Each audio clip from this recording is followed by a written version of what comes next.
The Tesla Cybertruck has been getting a lot of hate recently, and I think that's quite unfair. It should be getting way more hate for this incredibly stupid technology it uses. Steer-by-wire. Steer-by-wire is by far the dumbest way of steering a car. The Tesla Cybertruck, being possibly the worst car ever made, of course, uses this technology. A fun fact is we've had the technology to do steer-by-wire for decades, just no manufacturer has done so because it's pointless and stupid. Steer-by-wire is just adding more technology for the sake of adding technology without solving any issues that actually matter. A lot of people miss the point about the problems with steer-by-wire, but I'm going to explain what the real problems are. This video is about steer-by-wire. I could go into all the other things wrong with a Cybertruck, but I think the entirety of YouTube has already done that, and this criticism of steer-by-wire goes for any car that uses a steer-by-wire system, including this boring looking Lexus box car. But I'll be focusing specifically on how it works on the Cybertruck, since it is the most notable example of this incredibly moronic technology. The biggest fans of steer-by-wire are always making the same argument. Oh, but aeroplanes use fly-by-wire, and everyone thought it would be dangerous when fly-by-wire was first introduced, but then fly-by-wire proved to be a great success. This doesn't account for the fact that cars are not planes. They have very different requirements, and something working in a plane doesn't mean it'd work on a car. Otherwise, all the cars on the roads would steer with aerodynamic surfaces. Well, it works for planes, doesn't it? There's two main reasons that aircraft, specifically from Airbus, as well as the Boeing 777 and 787, use fly-by-wire. The main reason is that the cockpit is really far away from the actual control surfaces. This is why fly-by-wire is only usually found on big jet-powered planes such as airliners or fighter jets. You'll never find fly-by-wire on a small piston general aviation plane. Not even something insanely high-tech like a Cirrus SR-22. They're still all mechanical. Yes, it has a side stick, but that is mechanically connected to the control surfaces. No fly-by-wire because it's small and lightweight and the cockpit is close to the surfaces. Fly-by-wire is about saving weight in enormous planes. It's not comparable to something the size of a car or a small general aviation plane. This diagram is a heavily simplified diagram of the control cable arrangement of a Boeing 737. Pretty complicated, right? Must be much simpler if you could just have a computer sending those control inputs to the back of the plane. That'd make the plane cheaper to produce and cheaper to maintain, since you have to do so many meters of control cable and hydraulic systems running between the cockpit and the control surfaces. So now, let's have a look at the mechanical steering system in a car. Yep, that's it. It's a long bit of metal moving another bit of metal. In this specific case, assisted by an electric motor to make the wheel easier to turn. The specific steering system visualized here is a rack and pinion electric power assisted steering system. By far the most common way of steering in cars sold today. It's really simple. Now let's look at the Cybertruck steering, shall we? For the regular steering, I used a visualization from Audi, since car manufacturers love showing off their mechanical engineering. But Tesla also released a helpful video that explains that if you turn the steering wheel, this will result in the wheels turning. This is because the average Tesla Cybertruck buyer would need this explained to them. Luckily, I found a video of some people taking a Cybertruck apart, where they show all the parts of the actual system. There's also this visualization from Lexus. So let's describe how this system works. First, you have the steering wheel. It has a short steering column that leads to a sensor and a force feedback motor. Munro Live, who made this video, said it has a sensor. They didn't say two sensors, but I'm going to assume that it has a second steering position sensor somewhere, because surely not even Tesla would be stupid enough to have steer-by-wire with just one sensor. What I can see is just a single force feedback motor though, meaning that in the event of it failing, all steering feel will be lost instantly. This is actually a highly dangerous scenario, as steering feel is one of the main ways you keep a car going straight. loss of steering feedback could lead to a loss of control, especially if this occurs during cornering, when the FFB motor is under maximum stress and most likely to fail.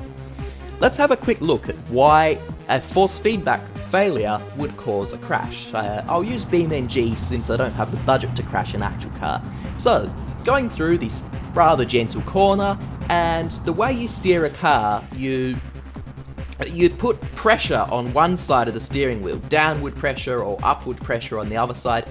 You put an amount of pressure into the steering column to make it turn a certain amount. And when you turn it a lot, you have to put a lot of pressure into the steering. This is why when you get into a go-kart and you steer that and the steering wheel only moves a little bit, it still feels intuitive because you have to put a lot of pressure to move the steering wheel that tiny little bit. You're not actually going by the visual steering position, it's about the amount of pressure you're putting through the steering system that tells your brain how much you're steering.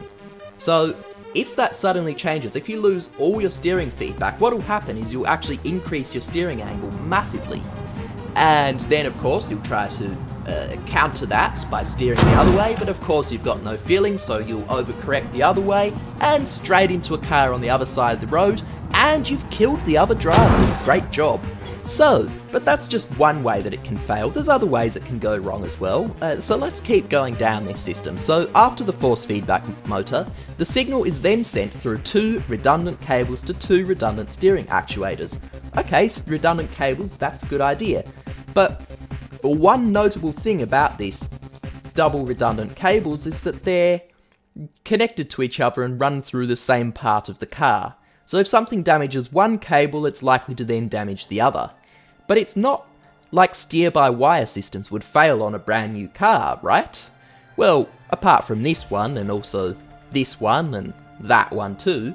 But besides these incredibly concerning technical defects on a brand new low-volume production car that shouldn't exist, no, of course it can't fail, right? So let's just assume that steer-by-wire system is 100% reliable, which it isn't. It's still a moronic system to put into a car, because the steering going offline is just one of the many problems steer-by-wire introduces. I know exactly what the defenders of steer-by-wire will say. Oh, you must just hate anything new, you must be some sort of Luddite. People doubted the first ever car and said the horse and cart was perfectly good. Some new tech is good, but not all new tech is good. And anyone who just blindly likes new technology without asking themselves if it's any good, actually, is just as moronic as the Luddites they make fun of. Because for every bit of new technology that's worked, there's been about 10 that haven't worked. I'm sure the guy who developed this flying umbrella thing told everyone it was the future and that anyone doubting it probably would have doubted the steam engine when it came out too. But what about also the Juicero, where they sold $8 bags of fruit juice and then made you pay $400 for a machine connected to the internet that pours the $8 bags of juice out of the bag for you. I'm sure that sounds futuristic and high-tech and whatever until people realise that this is stupid as fuck and the company went bankrupt. I can certainly bet that you would have lost all your money investing in the weird flying umbrella thing company if it were 1890. Because here's the question, what exactly is the problem that this solves? Having to turn the wheel a bit? Of course, this comes from the place where people go by car in order to cross the road. Yes, this is the country where even turning a steering wheel is too inconvenient. This is just for low speed stuff in car parks anyway. Most driving is done at speeds of over 80 kilometers per hour, so cars should be made for this. Especially large cars that are obviously not made for cities, like the Tesla Cybertruck. So what are the drawbacks of this almost entirely pointless feature? First of all, the car is heavier and more expensive because of it. Unlike the simple steering column controlling most cars on the road, or pretty much 99.99% of them with a bit of power assistance, the car has to have a force feedback motor, 2 redundant steering actuators on the steering rack, redundant steering sensors, a steering system computer, a second redundant steering system computer, and it still needs a steering column and a steering rack because the wheel needs to be connected to the sensor. Steering wheel to column to sensor, then motor to the steering rack. So it has all the components that a normal steering system has, plus a whole bunch of other computer shit that adds nothing. How much more expensive is all this crap than just a circular piece of steel?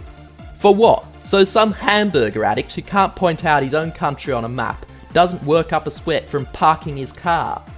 Lexus also says that the steer-by-wire system on their box car was 20 kilograms heavier than the proper steering system. 20 kilograms! That's massive. A carbon fibre roof saves only 6 kilograms. So simply removing this nonsense would save more weight than 3 carbon fibre roofs. Then there's the other safety factor. Steer-by-wire gives you very little physical steering feedback. You might say sim racing can produce great steering feedback, so why won't the Cybertruck? 2 reasons. One is that Tesla doesn't care about steering feedback, and the other is that the system is connected to actual motors on a steering rack, which means that the steering wheel position is not permanently in sync with the actual steering position. The result being that FFB calculations won't work the same way.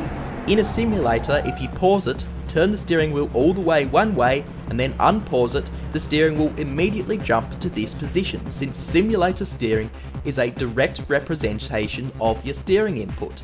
They can't get out of sync. Reviewers, even those who think steer-by-wire is a good idea, have described the system as feeling artificial and video game-like. So, with the Tesla Cybertruck, you're getting the worst drivers in the world, which Tesla drivers are, and you're giving them an 850 horsepower car weighing 3,113 kilos, and then giving them steering that is described as disconnected and like a video game, and then you expect these ultra low proficiency, high cholesterol drivers to handle that amount of power like a pro. In terms of the kinetic energy, this car gets from 0 to 100 in around 3 seconds, but it's 3,113 kilos. That is some of the fastest kinetic energy gain in any car, but stopping all of that kinetic energy is difficult. A Cybertruck at 100 kilometers per hour has the same kinetic energy as a proper car at around 130 to 160 kilometers per hour, but has a similar level of steering feel to the average game of Mario Kart.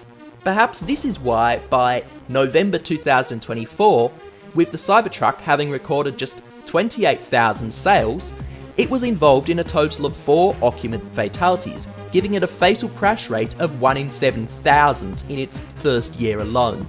Now, just remember, there's 10,000 unsold Cybertrucks, and most of them spend most of their time off the road with reliability issues. Like, just think about how bad that safety record is. 1 in 7,000 in 1 year. That is a horrible fatal accident rate, and that is not including any pedestrian fatalities or fatalities in other cars, just Cybertruck occupants. 1 in 7,000. Here's what's going wrong, why it's so dangerous. The car is completely devoid from any sign that you're actually operating a 3-ton, 850 horsepower car. It's quiet, the steering is light, the suspension is soft, and the visibility is extremely poor. The driver is completely disconnected from reality and the feeling of responsibility. The handling is poor since it's a high-riding, heavy commercial vehicle that's shipped on off-road tyres despite its lack of off-road capabilities. The result is irresponsible driver behaviour, unpredictable handling, and many severe crashes, often at high speeds because it builds up speed very quickly.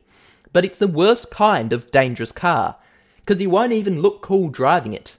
At least you'd look like the coolest person in the world wrapping a 1975 Porsche 911 Turbo around a tree at 140 k's an hour. The Cybertruck doesn't stop at just taking your life. It takes your dignity as you go out.